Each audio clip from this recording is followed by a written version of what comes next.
Então, normalização de bases de dados ou normalização de bancos de dados, né? Quem lembra o que seria normalização a partir daquela introdução meio informal do finalzinho da aula passada? Regras, padrão, vocês estão na direção certa. São regras para garantir um padrão de quê? Regras para garantir o quê?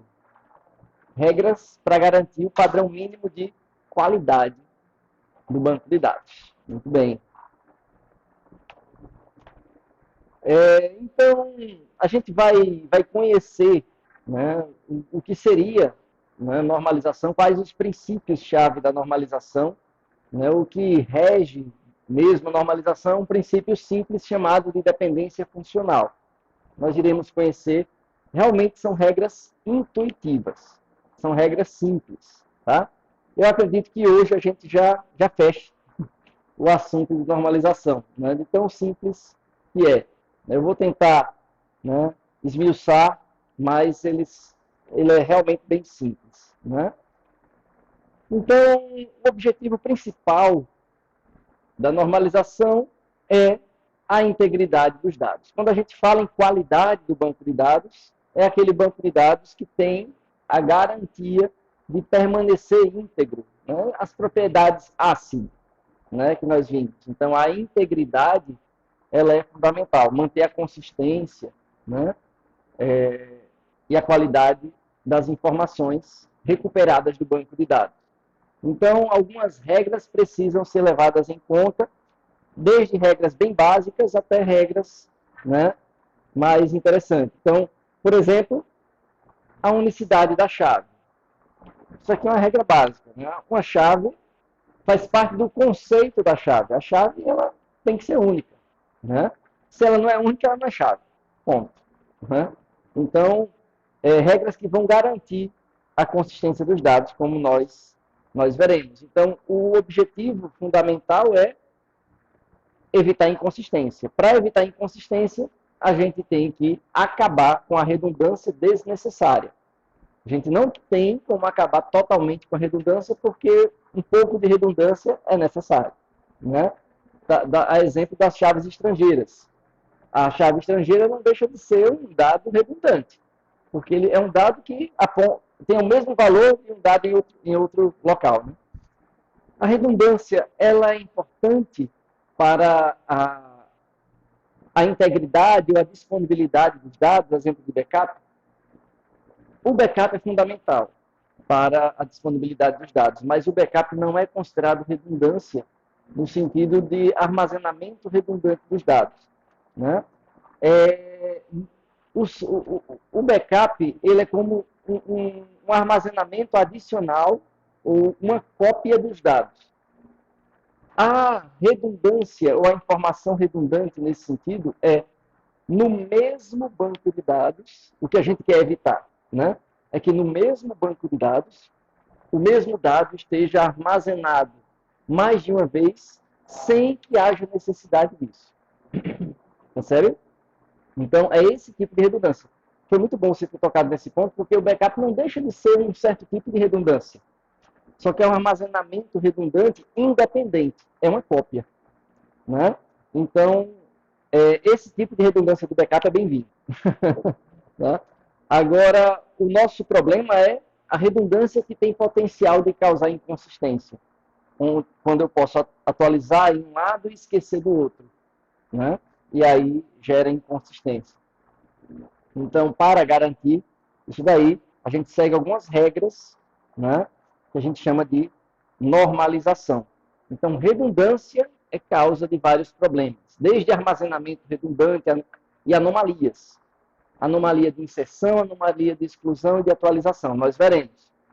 Quais são essas anomalias? Então, a anomalia é, por exemplo, quando eu excluo uma tupla, sem querer, eu acabo perdendo dados importantes do banco de dados que eu não queria ter excluído. Isso pode acontecer? Pode. A gente vai ver.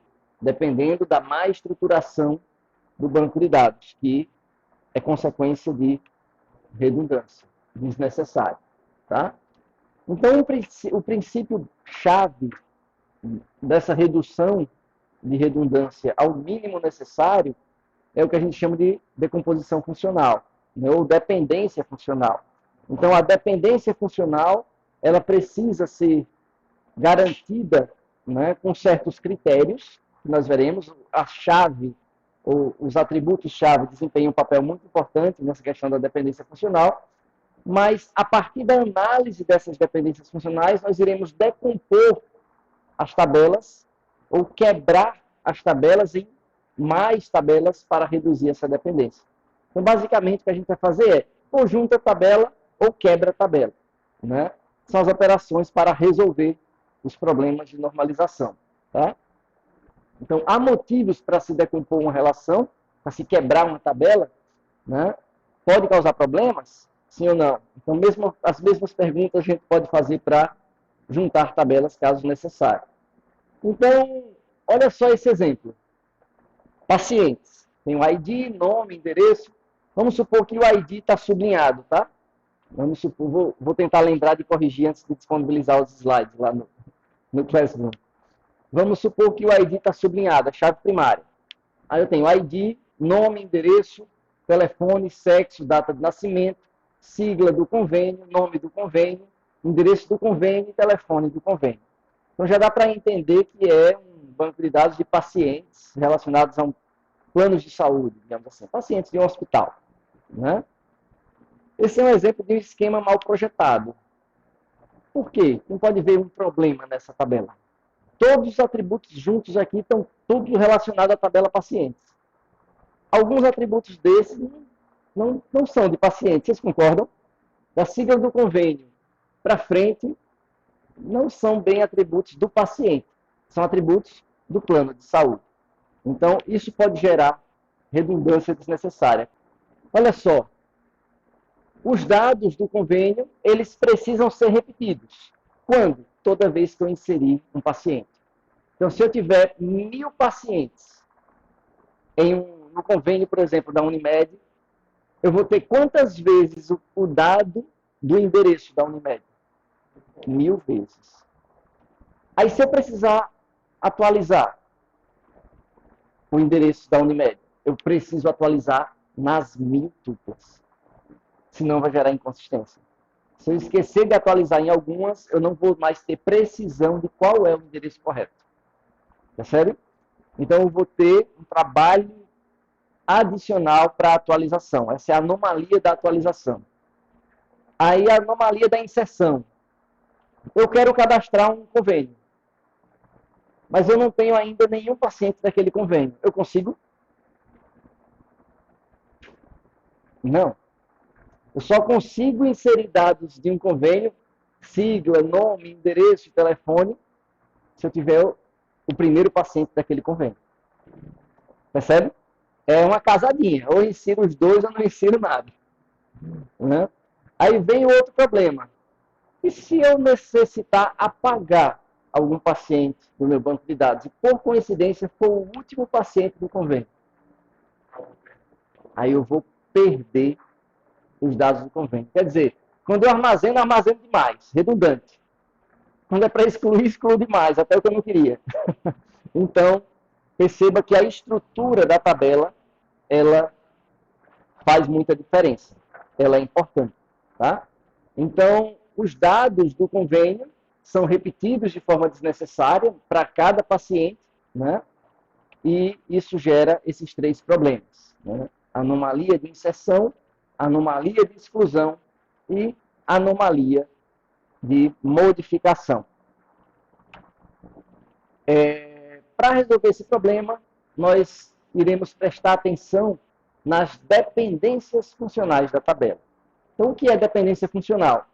É eu saber qual atributo ou qual conjunto de atributos consegue ser suficiente para identificar outro, para garantir a unicidade de outro. Pelo menos, não necessariamente a unicidade, mas a identificação de outro. Eu vou dar um exemplo no nosso domínio acadêmico que nós conhecemos bem. Normalmente, se eu sei a matrícula de um aluno, eu tenho como ir no sistema e consultar o nome, consultar e-mail. Eu não, né? Mas o coordenador do curso consegue. né? Nome, e-mail, telefone, endereço. Né? Então, a gente com isso pode dizer que a matrícula, no domínio acadêmico, determina funcionalmente nome, telefone, endereço, e-mail. Beleza? Então, ele determina funcionalmente, quer dizer que o nome é dependente funcional da matrícula. Né? Com um, eu acho o outro. Beleza? Isso é uma propriedade clássica dos atributos-chave primária. Toda chave primária, ela determina funcionalmente qualquer atributo da tabela. Ou qualquer atributo é dependente funcional da chave primária. Né? Só para a gente fazer analogia e entender bem o que é uma dependência funcional. Então, eu consigo saber, olhando para esse esquema daqui, eu digo, olha, pelo ID, se ele é chave primária, ele determina funcionalmente qualquer atributo. Beleza. Aí eu pergunto, tem mais algum outro atributo que determina atributos aí da tabela? Por exemplo, se eu sei a sigla do convênio,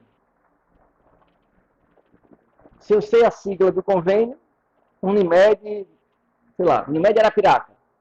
Então, eu sei o nome do convênio, eu deveria saber o nome do convênio, o endereço do convênio, o telefone do convênio. O ID do paciente, naquele esquema, vai determinar também o nome do convênio, o endereço, o telefone? Vai. Porque ele é chave primária da tabela, então determina tudo. Mas eu tenho outros atributos que também são determinantes, né? Funcionalmente falando.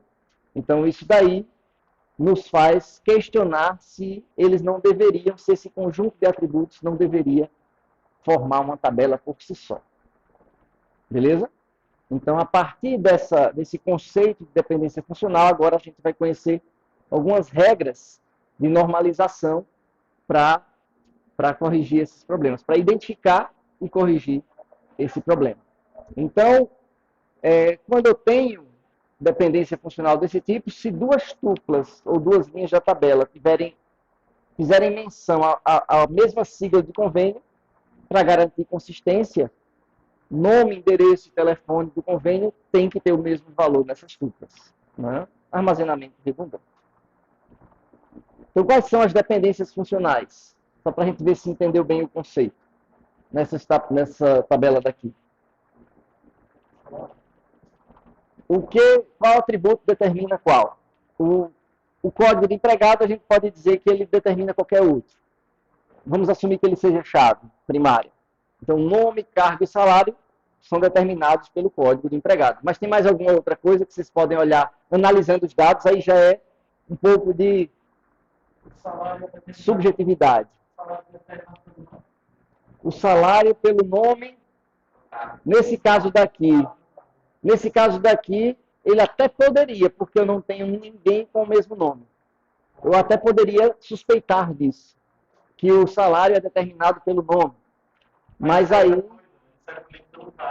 é uma suspeita. Isso. Mas aí alguém poderia dizer, não, mas pode ter dois funcionários com o mesmo nome. Caralho, então já não determina. Agora, cargo. Tudo na lista júnior ganha mil. Tá bem desatualizado isso aí, né? Todo programador pleno, todo analista sênior. Então, a gente consegue ter uma ideia, uma suposição de que o cargo pode determinar funcionalmente salário. Beleza? Agora, note que essa análise da dependência funcional ela precisa ser confirmada. Porque, por exemplo, a suspeita do nome, o cliente podia rebater, já o cargo ele poderia concordar, ou então rebater também. Não, duas pessoas do mesmo cargo podem ganhar salário diferente, porque quem disse sou eu. Pronto. Aí já não tem, é só a chave mesmo e acabou. Né? Então, perceba que são questionamentos que a gente tem que fazer na hora de avaliar os esquemas de um banco de dados. Então, vamos lá. Agora já está com o sublinhado direitinho. Tem dois atributos sublinhados. O que isso quer dizer? Uma tabela pode ter duas chaves primárias? Não. Só pode ter uma chave primária. Se eu estou sublinhando as duas, quer dizer que são chaves, é uma chave composta. Né? Então, cada atributo é uma chave parcial, chave fraca, digamos assim. Na verdade, é uma chave composta. Né? Os dois atributos juntos compõem a minha única chave primária. Então, se os dois juntos compõem chave primária, 001 PC vai determinar funcionalmente qualquer outro atributo. Conhecendo esse par, eu consigo consultar qualquer outro atributo da tupla, porque identifica a tupla. Né? Aí eu poderia perguntar, né? Tem mais alguma outra coisa? Pela descrição, eu poderia ter descrições, tudo, note que, com exceção da chave, todas as outras determinações funcionais a gente precisa confirmar com o especialista do domínio ou com o cliente. Né? São suposições. Então alguém poderia dizer, não, a descrição não determina, porque eu posso ter a mesma descrição para dois produtos muito parecidos, que tem preço diferente. Beleza. Né? A data vai determinar alguma coisa, a quantidade? Não, porque na mesma data pode-se comprar quantidades diferentes. Né? Só a nota determina alguma coisa? Não necessariamente. Talvez só a nota determine alguma coisa. Só o número da nota fiscal determinaria o quê, por exemplo? Oi? A compra. Mas note que essa tabela é como se fosse a tabela da compra. O que é que está em comum? Exatamente. O que é que está em comum nas duas linhas? A data.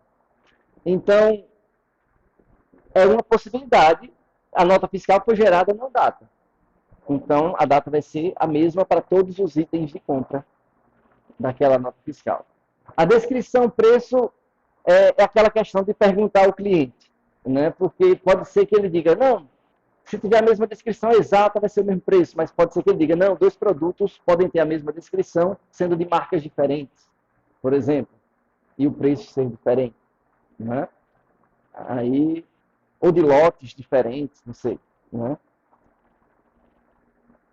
Pronto, então a gente já percebeu dependência funcional para número da nota, uma possível dependência funcional.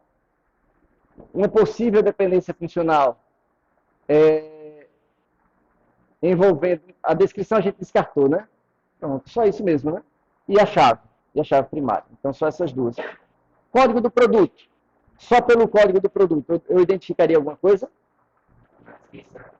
Só pelo código do produto eu poderia identificar a descrição do produto. Né? Tem uma cara de ser um identificador, por ser chamado de código, pelo menos ele dá a entender de ser algum identificador do produto. Lembrando que isso tudo precisa ser confirmado com o especialista do domínio. A gente vai assumir que sim. Né? Então a gente poderia dizer que o número da nota fiscal determina a data, a gente vai assumir que o código do produto determina a descrição e o preço, né, do produto, e o par, número da nota fiscal e código do produto, poderiam determinar funcionalmente a quantidade. Então, a gente pode assumir que uma chave é um caso especial que determina tudo, como eu disse a vocês. Se a chave, não apenas a chave primária, mas também a chave candidata. Tá? Todo atributo chave, por ele ser único, ele já garante a identidade da tupla. Né? Então, com ele, eu consigo consultar qualquer coisa na tupla. Né? Então, assumindo que o ID é a chave de paciente, a gente diz que ID determina tudo do paciente. E, de certa forma, a sigla do convênio determina alguns outros atributos relacionados ao convênio. Né? Então, o objetivo que a gente vai obter com a normalização é quebrar essa tabela em tabelas menores a tal ponto que esse armazenamento redundante e, consequentemente, aquelas três anomalias de inserção, exclusão e alteração não aconteça. Tá? Em outras palavras, é como se a gente tivesse construindo, o efeito que vai ter é o mesmo de que se a gente construísse um modelo conceitual, decente, direito, identificando a entidade, convênio, entidade paciente, o relacionamento entre eles ter alguma coisa assim, e fazer o mapeamento para as tabelas. Tá? O efeito que a normalização vai causar vai ser esse mesmo. É como se, quando a gente segue as regras, né, direitinho as regras de mapeamento do modelo conceitual para tabelas, a gente já tem um banco normalizado, né? A não ser que o nosso modelo conceitual esteja problemático, né? Que a gente tivesse realmente pensado em uma entidade paciente com todos aqueles atributos do convênio. É possível também.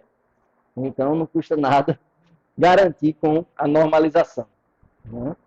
E quando a gente não tem dados redundantes, a gente consegue melhorar a qualidade dos dados, recuperar informações mais facilmente. Lembrando que informação é o dado com semântica, né?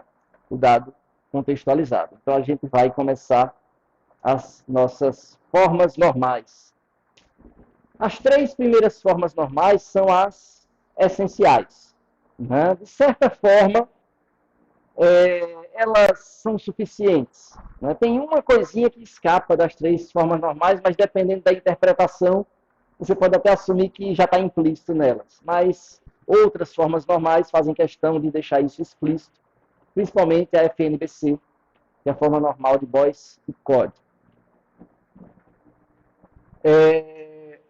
Então, normalização, como nós já introduzimos, é um conjunto de regras. Essas regras são baseadas no princípio de dependência funcional que nós acabamos de ver, né?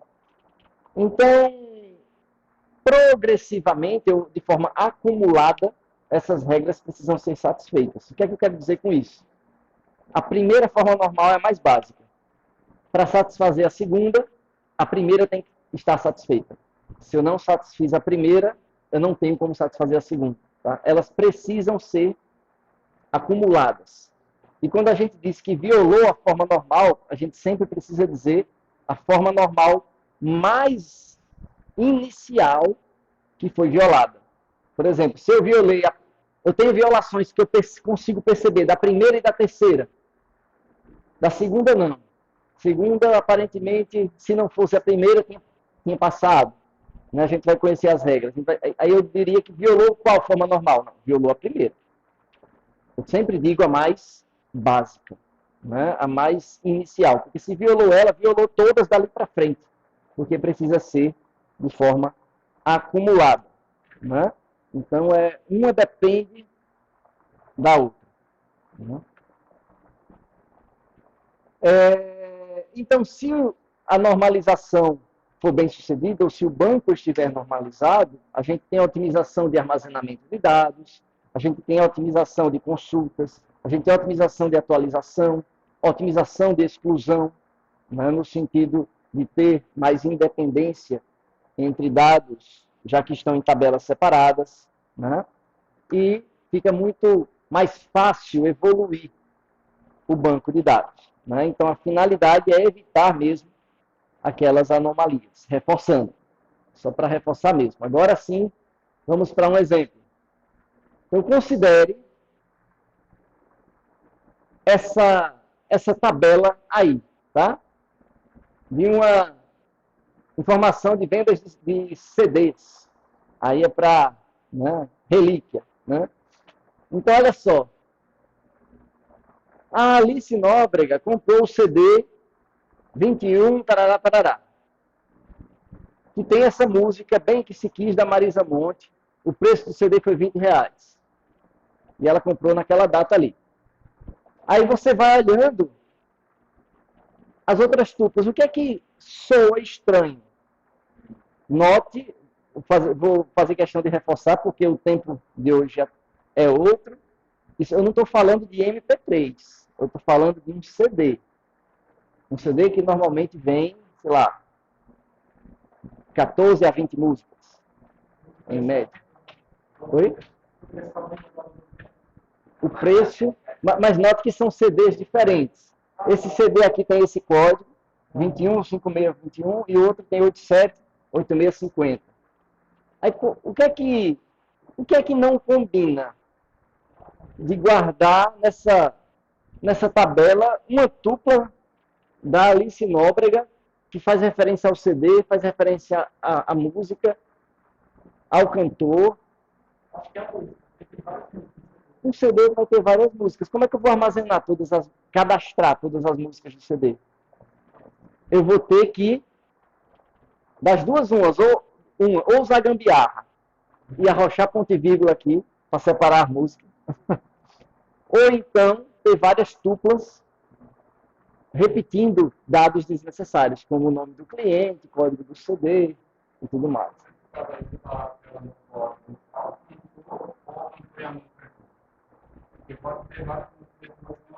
Ainda tem isso, tem CD que tem vários cantores. Boa, encontrou outro problema.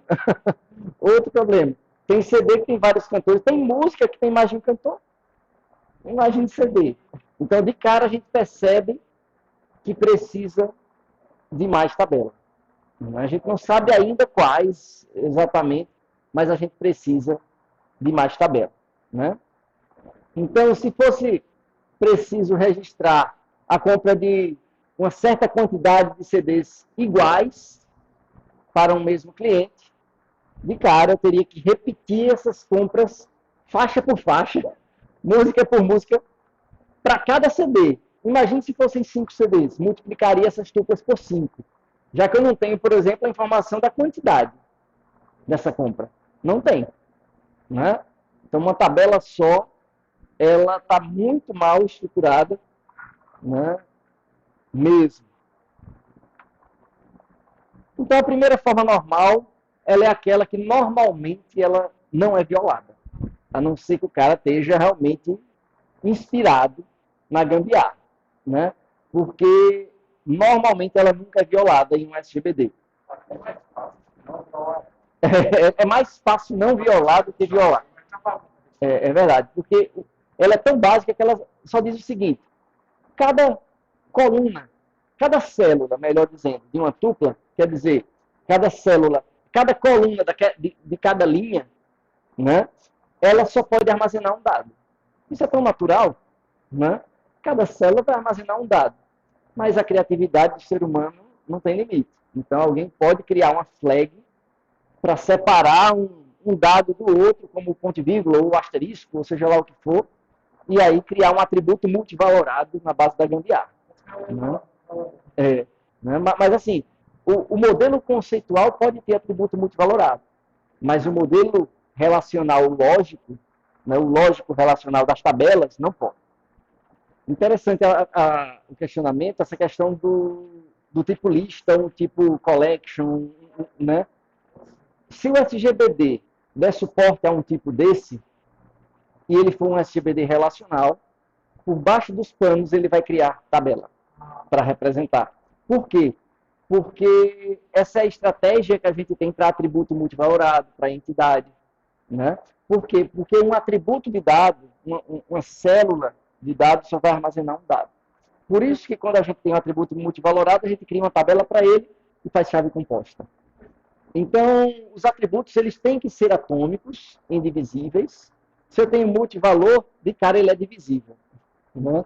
De cara, eu tenho mais de um dado no mesmo atributo da tupla. Né? E atributos compostos ou multivalorados devem estar em linhas diferentes de uma tabela. Vamos para um exemplo. Aí o cara tentou otimizar aquele banco de dados, disse, não, vai dar muito trabalho, colocar uma tupla para cada faixa de música. Não, eu tenho uma solução genial aqui, mudando pouco o esquema. Aí disse, ó, só que aqui foi um banco de dados acadêmico, né? Mas foi o mesmo cara que projetou, tenho certeza. Aquele do CD deu errado, aí ele, quando foi fazer o banco acadêmico, ele teve uma ideia um pouquinho melhor, mas não foi tão melhor, não. Aí ele disse, olha, está aqui a turma de banco de dados BD 1032. Essa turma tem 3 alunos, está aqui, ó. Alice Luna, Juliano Silva, Márcio Andrade. Separados por ponto e vírgula. Professor Bruno Pereira, sala 101, capacidade de 50 alunos e quantidade de faltas dos alunos. 2 faltas para a Alice, 0 falta para o Juliano, 4 faltas para o Márcio. Tudo numa tupla só. Isso aqui é uma linha de dados. Aí, se eu quiser atualizar, uma falta a mais agora para o Juliano, que não veio para a aula. Eu vou ter que mudar a tupla, ter um cuidado para processar esse string aqui, uma gambiarra miraculosa, para atualizar só o 00 para 01, mas nota que isso aqui é um dado. Essa última coluna aqui é um dado só, é uma string, digamos, 02.00.04. Imagine o trabalho que vai dar para o programador, que vai ter que quebrar isso aqui para atualizar a string para 02.01.04 e fazer um update. Quer dizer, não faz sentido. Ele já quer usar o SGBD para poupar trabalho. Aí você vai dar trabalho para ele processar os dados e fazer quebra de dados. Feriu a primeira forma normal. Então, aluno e quantidade de faltas são multivalorados, quando, na verdade, isso não é permitido pelo modelo relacional. Né? Então, como é que eu consigo resolver? Antes de... Eu não quero nem apresentar o passo a passo decorado de como resolver. Eu quero que vocês peguem a lógica da resolução, o espírito da coisa. Como é que vocês resolveriam? Qual o problema? Vamos pensar em dependência funcional, mas antes de pensar em dependência funcional mesmo, como vocês resolveriam? Uma tabela para guardar o que está multivalorado, por exemplo. Mas digamos que eu, por uma questão didática, eu não quero... A solução que vocês apontaram está certíssima, é criar outra tabela. Mas só por uma questão didática, eu vou forçar a barra para corrigir sem ser da melhor maneira possível, sem criar uma nova tabela. Como é que eu corrigiria só olhando para essa tabela? Um monte de espaço, não, mas eu precisaria ter 50. Uma tupla. Pronto. Como é que eu posso permitir estar indo no caminho que eu queria? Né? Assim, que não é o melhor é criar outra tabela mesmo. Eu quero repetir. Como é que eu posso colocar tuplas diferentes para cada tupla ter dados de um aluno na turma? Eu não posso do jeito que está, porque eu repetiria o código da turma e o código da turma é chave primária. Violaria a chave primária. Eu poderia fazer uma chave composta aqui. Código da turma, nome do aluno. Aí não poderia ter nome de aluno repetido. Tem isso. O melhor seria nessa gambiarra, código da turma e matrícula do aluno. Pronto. Né? Beleza. Mas note que o ideal é criar a tabela nova mesmo. Então, aqui, na primeira tupla, eu tenho a informação de que a Alice está na turma 1032 de banco de dados, professor Bruno, sala 101, 50, tarará, tarará. Segunda linha, já diz os dados relativos ao Juliano. Terceira linha, ao Márcio. Se eu precisar mudar o número de faltas do Juliano, eu já não vou ter mais aquele problema. É muito mais fácil. Eu mudo um dado da linha 2. Percebe? Eu vou mudar a última coluna da linha 2. Ficou bem mais fácil. Mas agora eu tenho outros problemas, como vocês já perceberam. Eu tenho dados redundantes aí, repetição de dados desnecessários. Vamos para a segunda forma normal. Então, a primeira forma normal nós já passamos. Então, nosso banco de dados está da segunda forma para frente. As básicas são 3, e a gente vai ver de forma complementar a forma normal de Boyce Code. Vamos ver uma quarta aí, né? Que ela pode estar implícita nas 3 primeiras, mas ela deixa mais explícito. Mas se você fizer de forma minuciosa, as 3 primeiras já satisfaz. Né? Aí quando chegar na Boyce Code eu comento o que é que eu quero dizer com implícito. Nas 3 primeiras. Então vamos lá. Primeira forma normal foi vencida. Passou. Mas será que a gente passa na segunda? O que é que diz a segunda forma normal? A segunda forma normal, ela diz, olha, se uma tabela tiver chave composta, se uma tabela tiver chave primária composta, eu não posso ter dependência parcial da chave. Dependência funcional de parte da chave. Em outras palavras, se a chave é composta, os atributos aqui que não são chave têm que depender da chave toda. não pode ser determinado só por um atributo, por uma parte da chave.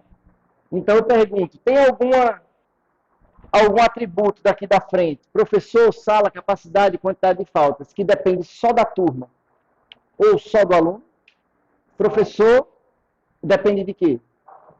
Da turma. Percebe? Sala, eu sei, posso saber pela turma, capacidade. O professor, para não violar a segunda forma normal, já que aqui tem chave composta, o professor teria que depender do par turma-aluno. Né? É como se fosse um professor por aluno. Né? Então, aí sim, não violaria a segunda forma normal. Mas se a gente já identificou que há uma dependência, uma determinação funcional, uma dependência de parte da chave, então já violou a segunda forma normal. Então, primeira forma normal não pode ter atributo multivalorado. A segunda forma normal, eu não posso depender de parte da minha chave. Então, a dica é, se eu não tiver chave composta, eu já passei da segunda forma normal. Se eu tiver passado na primeira. Né? Se eu satisfaço a primeira forma normal e não tenho chave composta, chave primária composta, então não tem como violar a segunda forma normal. Né? Mas nesse caso eu tenho chave composta. Né? Então, como é que a gente resolveria? Eu poderia dizer, né, professor, sala, tudo depende só da turma, como vocês já identificaram. Mas, como é que eu resolveria, melhor dizendo? A gente agora, para resolver, precisa criar a tabela. Se eu sei que tem alguns atributos que são determinados só pelo código da turma, isso me sugere uma tabela que tenha como chave primária o quê? Código da turma. Percebe? Então, eu vou ter uma tabela turma que vai ter como atributos o código, professor, sala, capacidade. Pronto.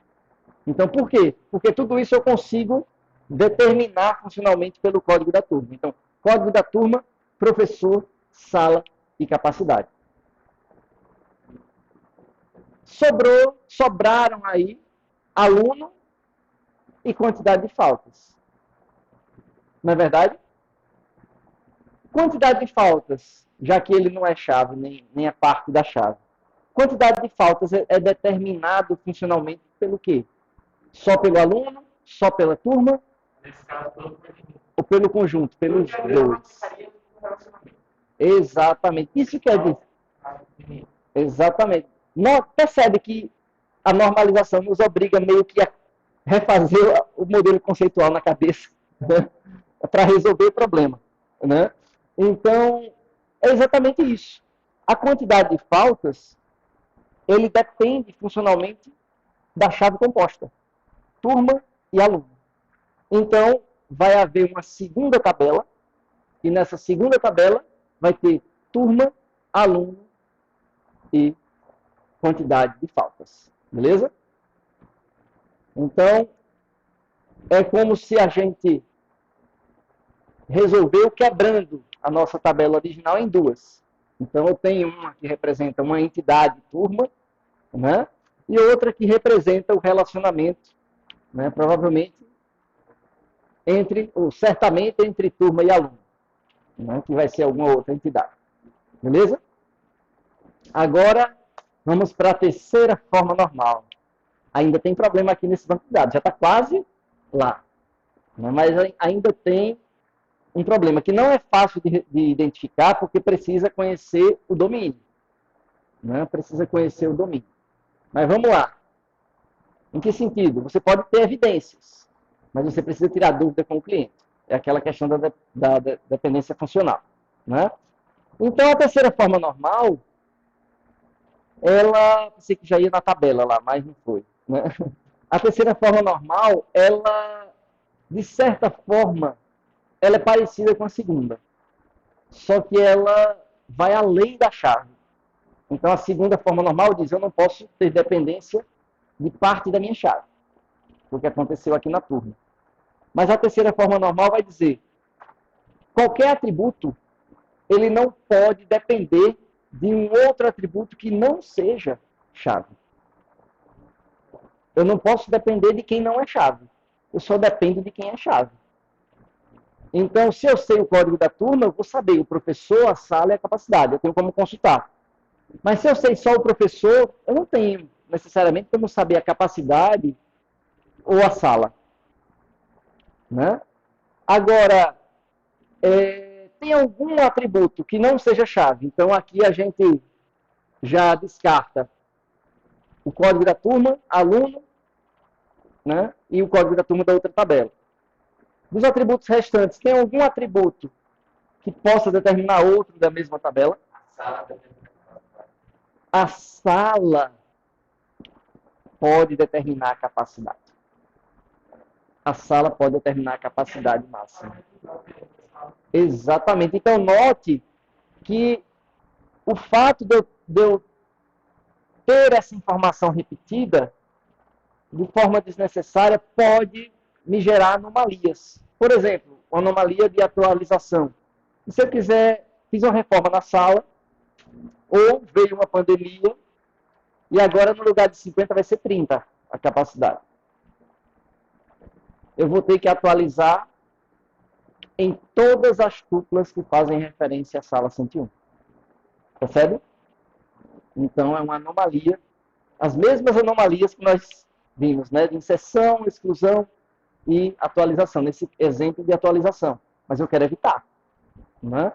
Então, se eu tenho dependência de atributo que não é chave, né? Eu tenho que resolver como? A solução basicamente é essa. Né? É criar outra tabela. Se eu não quero que essa informação, ou dado, melhor dizendo, esteja repetida em todas as tuplas, eu preciso criar uma outra tabela onde ele vai estar só em uma tupla. Quem determina quem, que você falou? A sala determina a capacidade. Então, nessa outra tabela, quais, que vai ter atributos sala e capacidade, quem vai ser a chave? Sala. Beleza? E aqui a sala vai ficar? E a capacidade? Nessa tabela daqui? Vai ficar só o quê? Opa, boa. Por que vai ficar só a sala? Porque a capacidade já tem na outra tabela. E a sala é o que mesmo na tabela nova que a gente criou? Uma chave. Então aqui ela vai ser uma chave estrangeira. Percebe?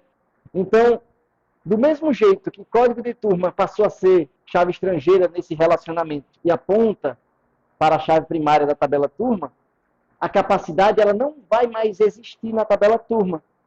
E ela vai existir numa tabela que cadastra as salas de aula. Então, vai ter uma tabela que cadastra a sala de aula, vai ter o número da sala como chave primária e a capacidade. E aqui nessa tabela, eu só vou ter o número da sala FK, né? Uma chave estrangeira. Uma dica de ouro, que é bem trivial, na verdade, da terceira forma normal. Essa primeira tabela tem como violar a terceira forma normal? Não tem nem como violar, porque você só tem um atributo que não é chave, ele não tem como determinar nem ser determinado por outro que também não é chave na mesma tabela. Só tem um, né? Então, não tem como violar. Uma tabela que só tenha chave, ou partes da chave, ou que só tenha no máximo um atributo que não é chave nem parte da chave, não tem como violar. Para corrigir isso daqui, né, que realmente viola, vocês já mataram a charada, a gente vai criar uma tabela para cadastrar a sala. Agora, se eu quero atualizar a capacidade da sala, eu só atualizo uma tupla, um dado. Né? Um dado dessa tupla. Muito bem.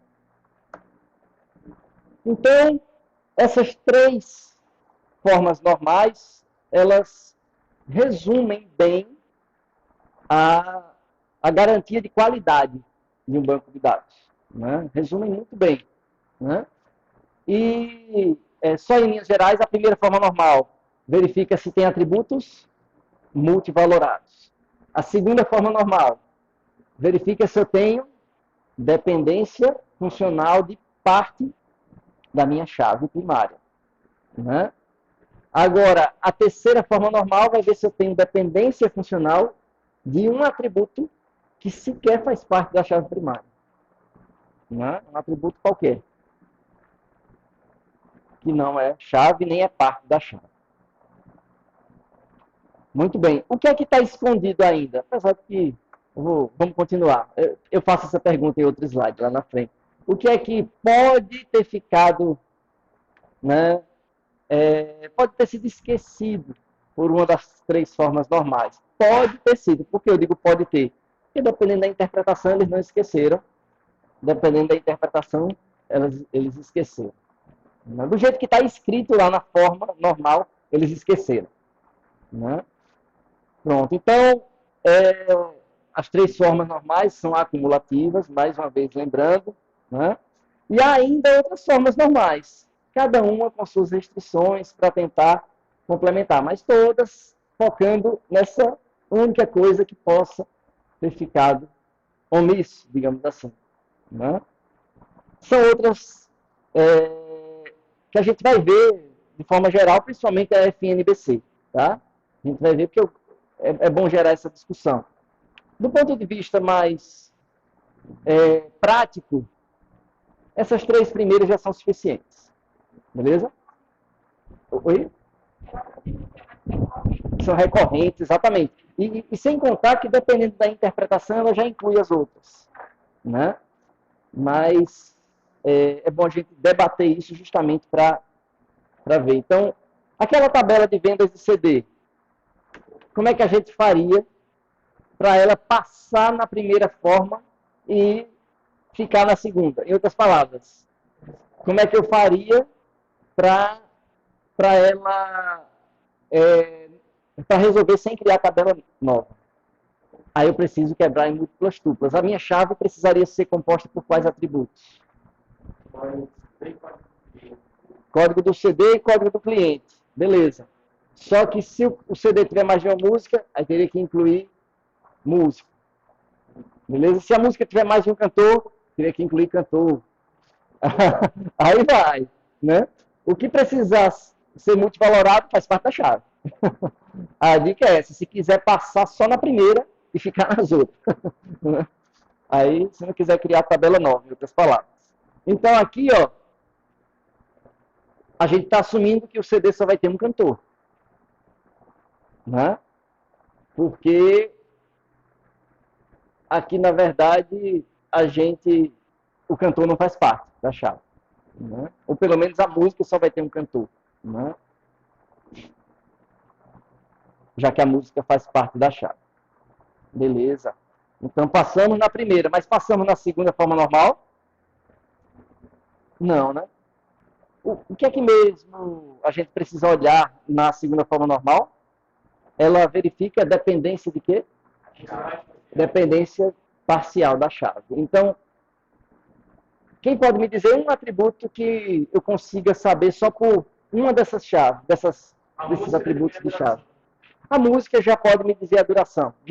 Só isso já é suficiente para eu saber que violei. E tem outras dependências parciais. Por exemplo, preço do CD. Eu dependo do código do CD. O cantor, ele já pode ser determinado. Aí eu tenho que perguntar ao cliente, que eu não sei. Ao cliente não, o especialista no domínio. Eu já não sei se no domínio dele o cantor é determinado pelo CD ou pela música. Né? Pode ser que seja pela música. Ou pela música e CD juntos. Porque às vezes a música é regravada em outro CD por outro cantor. Mas aí a gente já viu que violou. Aí precisa identificar essas dependências para saber como quebrar essa tabela em outra tabela. Né? Eu preciso saber isso que foi dito. Né? O cantor é determinado pelo quê?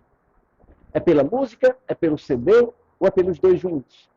Aí o cara vai dizer, não, pelos dois juntos, eu poderia dizer. Né? Ou dizendo, olha, nesse caso é pela música, ou pelo CD, pronto. Eu preciso saber para identificar quais atributos eu vou colocar na outra tabela que eu estou criando. Né? Então, resolvendo, vamos ver qual foi a decisão do especialista do domínio. Né? Aqui, então, eu tenho uma tabela vendas, que tem a data da compra, que é identificado pela chave composta, o cliente e o CD. Então, o cliente e o CD têm uma compra numa certa data. E eu tenho o cadastro dos CDs, né, com CD e música como chave primária. Aqui eu resolvi totalmente a segunda forma normal. Não, não, aqui eu ainda precisaria ter trabalho para quebrar mais uma tabela, né? Porque eu ainda tenho dependência de parte da chave, a música e duração, né? Beleza. Sem contar que o cara não pode comprar o mesmo CD, é mais de um no mesmo dia. O cara, não, eu quero dois, não, então eu compro um hoje e outro amanhã. Porque vai violar a chave primária aqui, ó. O mesmo cliente com o mesmo CD não pode ter dois tuplos. Ou acrescenta o atributo quantidade, aqui, que é a solução, né? Ou então vai ter que ter gambiarra. O CD vai ter mais de um código, sei lá, Alice Nóbrega 1 e 2, alguma coisa assim, né? O retorno. Está mesmo na segunda forma normal, analise novamente. Nós já analisamos. E logo, o exemplo que vocês deram já foi o da análise, né? Então, a gente precisa realmente de mais uma tabela, pelo menos, da tabela música, né? Então, agora a gente tem três tabelas. Tabela de venda, tabela de música e tabela de CD. Quais problemas a gente consegue ver aqui? O que é que vocês conseguem enxergar? Não olha essa parte de cima, só essas três tabelas daqui de baixo. Ó, o cantor, ele está sendo repetido, né, digamos assim. Quando isso aí pode ser um problema? Isso pode ser um problema porque, de certa forma, o cantor ele pode ou não estar associado ao CD. Se o cantor está associado ao CD, digamos assim, então, tudo bem, ele tem que estar na tabela de CDs. Mas se o cantor estiver associado à música, ele vai estar na tabela de música. Exatamente. E eu ainda tenho outro problema aí que eu poderia dizer. E ainda tem outra possibilidade. E se por acaso o cantor precisasse estar associado a uma música em um CD? Porque essa mesma música em outro CD pode ser cantada por outro cantor. Percebe? Né? Então a gente precisa entender bem essa questão da dependência funcional. É quase que construir um modelo conceitual na memória e mapear de novo, aí isso aí sempre vai resolver. Mas a questão é, note que mesmo passando na terceira forma normal, eu não tenho garantia. Por isso que eu preciso de uma análise complementar do Boyce Code, né, e outras formas normais. Então, olhando, vou dar a pista, olhando para a tabela CDs, qual o problema dele? Oi? A chave primária, não, mas a chave é composta. Faltou, o vermelho aqui está sublinhado, faz de conta, o código, e a música também está sublinhada. O que é que, pensando, faça uma analogia com o modelo conceitual. Tentem construir um modelo conceitual mental, olhando para essa tabela de CDs. O que é que ela representa? O CD tem quais atributos? Código, música, preço e cantor. Mas música seria um atributo da entidade CD? Mas a questão é, eu vou guardar música como atributos do CD? Note que música já tem uma tabela para cadastrar. É porque esse nome música aqui representa, na verdade, um identificador da música, um ID. Não, note que aqui a chave da tabela música chama música. Foi um péssimo nome. Agora que eu percebi. Podia ser um código música. Pronto. E aqui, na tabela CDs, tem código música também. Aí isso aqui. Se a chave é composta por código do CD e código música, como é que uma tabela CD não tem o código do CD como chave primária? Você percebe que, usando uma expressão da engenharia de software, é como se ela perdesse coesão. O preço é um atributo do CD, beleza. Por isso que ele está redundante, ó. Nesse CD aqui, que tem duas músicas, eu precisei repetir o preço duas vezes. Note que aqui, na verdade, esse cara aqui não está na terceira forma normal. Ele está violando qual forma normal? Se a gente assumir que o cantor é determinado funcionalmente pela música, ele deveria estar na tabela música. Agora, se a gente assumir que o cantor ele é determinado pelo CD e a música. Quer dizer, essa música nesse CD é cantada por ele. Percebe? Né? A música pode não determinar apenas ela o cantor. Mas a questão é, eu tenho redundância aqui no preço. Ó. A questão é que eu tenho redundância no preço. O preço está redundante de forma desnecessária. Se eu tenho um preço para cada CD, e se eu precisei de duas duplas para representar o mesmo CD, eu precisei repetir o preço. Isso quer dizer que a tabela CD está mal estruturada. Ela está violando, realmente, vocês mataram a charada, a segunda forma normal. Por que ele está violando a segunda forma normal?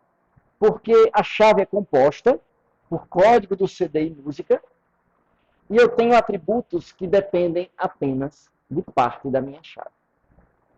Oi?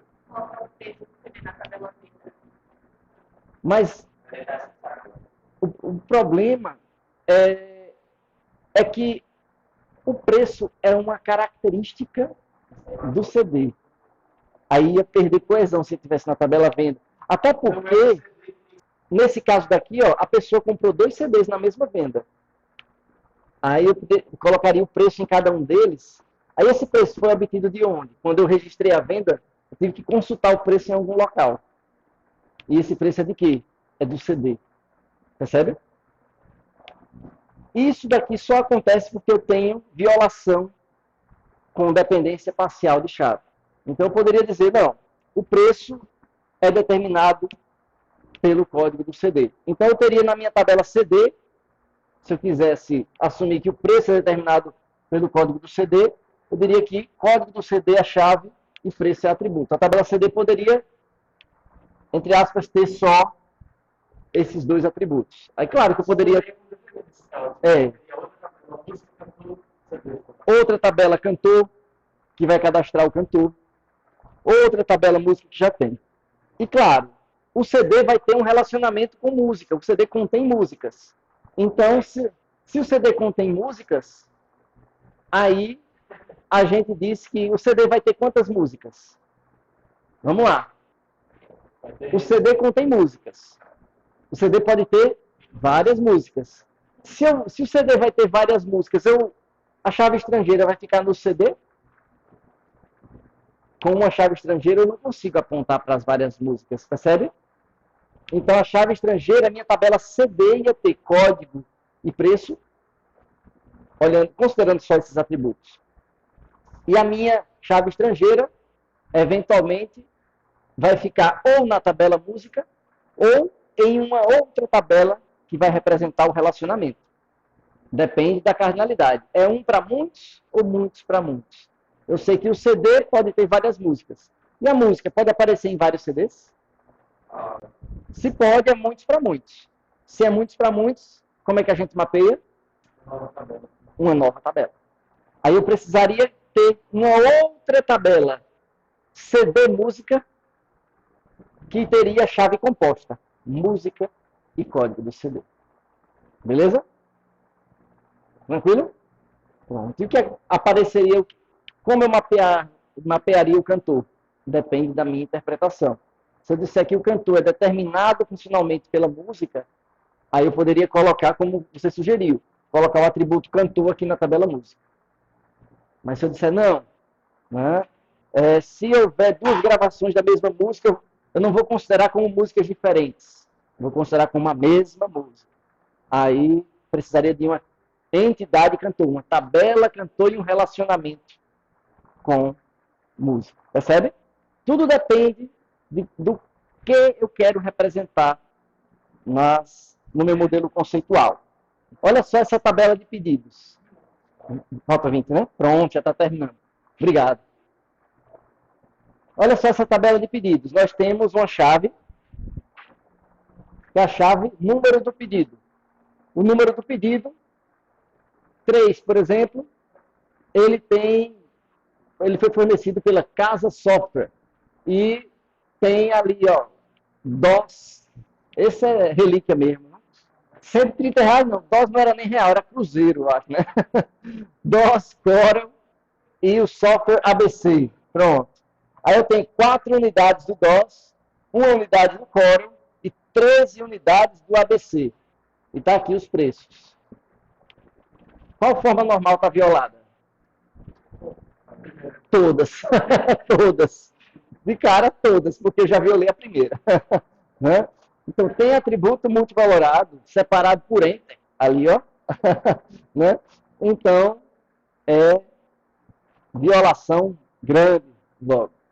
Então, todos os atributos multivalorados, eles precisam compor a minha chave, né? Ou pelo menos escolher algum que desempate, né? Para compor minha chave primária. Quem aqui, desses multivalorados, código do produto, nome do produto, quantidade e preço, qual desses eu poderia, ou quais, né? Chamar para compor a chave e resolver a primeira forma normal? O código do produto, ele poderia resolver já de cara a primeira forma normal, né? Mas agora eu tenho chave composta e eu tenho potencial de violar a segunda forma normal. E nesse caso, viola ou não? Viola, né? Viola a segunda forma normal. Quem depende só do número do pedido e quem depende só do código do produto? Código do produto, quem depende?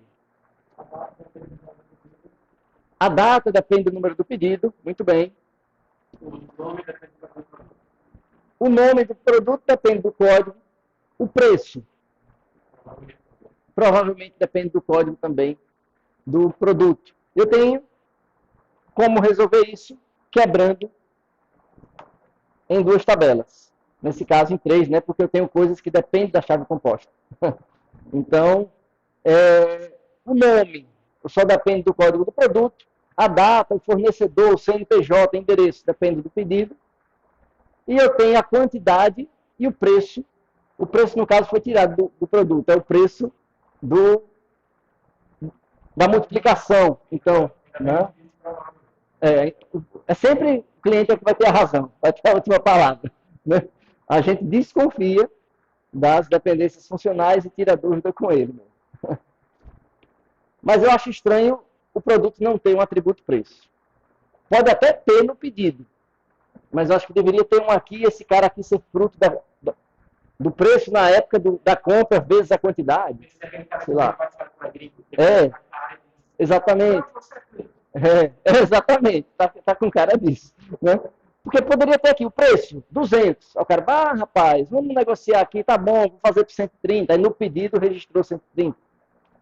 Percebe? Mas tem que ter um ponto de referência para negociar o preço. Né? Mas, beleza. Então vamos lá. Então, nesse caso daqui, a gente já satisfez a segunda forma normal. Né? Tem alguma violação da terceira forma normal? Tem? Onde? Fornecedor pode ser identificado pelo CNPJ. O CNPJ também, consequentemente, identifica o endereço do fornecedor. Muito bom. A terceira forma normal, ela diz que eu não posso ter dependência funcional de um atributo que não é chave e nem parte da chave. Né? Então, nesse caso, não é chave e nem parte da chave. Realmente, fornecedor, CNPJ e endereço poderiam virar uma outra tabela. E para manter o link entre o pedido e o fornecedor daquele pedido, eu colocaria a chave estrangeira CNPJ. Né? Muito bem. Então, CNPJ passaria a ser chave estrangeira em pedido e o cadastro do fornecedor evitaria a redundância. Né? Só uma tupla para cada fornecedor. E às vezes você quer salvar o preço total, não o preço por unidade. Nesse caso daqui, só para ver se eu entendi a pergunta, qual o sentido desse preço? Se é o preço desses 4 produtos ou de um? Ah, tá. Isso aí realmente só perguntando ao cliente, da intenção dele. Provavelmente é fruto da multiplicação por 4. Provavelmente. Né? Provavelmente. Já que ele não está na tabela pedido. Produto, desculpa. Ah, entendi. Entendi. É porque nesse caso, se o preço da unidade está certo que fica ainda. Não, deveria ir para produto. Foi o que a gente até suspeitou antes de mudar o slide. Mas boa. Aí provavelmente, se essa for a intenção de registrar o preço, mesmo no relacionamento, porque o cara pode negociar, pode ter um desconto, alguma coisa assim, mas não deveria ter tirado do produto. Né? A intenção seria acrescentar no relacionamento o preço final daquela venda. Mas o produto vai ter um preço. Né? Deveria estar em produto mesmo. Essa inquietação eu compartilho com você. Também me inquieta. Preço unitário e preço total. Mas de qualquer jeito, precisaria ter uma em produto também. Né? O cara, não, mas eu quero guardar no relacionamento para registrar quanto era no dia que ele comprou, porque pode ter tido reajuste, aí ele devolveu o produto. Isso já aconteceu comigo. Por exemplo, eu fui comprar uma coisa e estava na promoção. Aí acabou não dando, eu fui trocar, não tinha, aí devolvi. Aí recebi o valor. O preço já estava diferente, porque tinha acabado a promoção. Mas aí eles conseguiram registrar, né? No dia que você comprou, o preço foi tanto. Mas perceba que para acontecer isso, eu precisaria ter o preço do produto e o preço no relacionamento. Porque o produto tem o preço atual e o relacionamento não. Né? É o preço na ocasião. Não, tranquilo. Valeu. E é isso. Então, só dá tempo de discutir isso daí, a gente vê. Tem quantos minutos? Só para dar, né? Pronto, dá tempo. Então, é menos de 10 minutos. Uns 5 minutos. Então, quais anomalias vocês conseguem observar? Ou supostas anomalias, porque algumas a gente pode não ter certeza. Né? Potenciais anomalias, digamos assim. Note que a chave é composta. O José, de cara, está repetido. Muito bem. Vocês podem pensar em cada forma normal. Por exemplo, viola primeira, sim ou não? A primeira não, né? A primeira não. Aí tem chave composta. Opa, pode violar a segunda. Aí a pergunta, viola a segunda? A descrição só depende do diploma. O diploma D1 é helicóptero. D2, aviões a jato. E assim sucessivamente. Então eu tenho dependência de parte da chave. Só pelo número de cadastro eu sei o nome do cara, sei o CPF. Percebe? Né? Sei o salário. Então eu tenho dependências parciais de chave. Aí nesse caso violei segunda forma normal. Já matou a charada. Aí a terceira. Violei ou não a terceira forma normal? Aí a gente já conversa agora sobre voice code também. Violou a terceira? Onde? Nome? Depende do CPF. Aí eu pergunto, mas o CPF não pode ser uma chave candidata? Pode. E nesse caso ele é uma chave candidata. Aí vem o problema. Ele é uma chave candidata. Se ele for sozinho, uma chave candidata simples aqui, ele está violando. Então, nessa tabela, ele não está sendo chave candidata, percebe? Mas a terceira forma normal, melhor, isso, a terceira forma normal, diz que eu não posso depender de alguém que não seja chave primária na escrita da forma normal. Esse é o problema. Porque se ele só dissesse de alguém que não seja chave, englobaria chave primária e chave candidata. Mas só que a maneira estrita, como está escrito lá, só viola se não for chave primária. Percebe?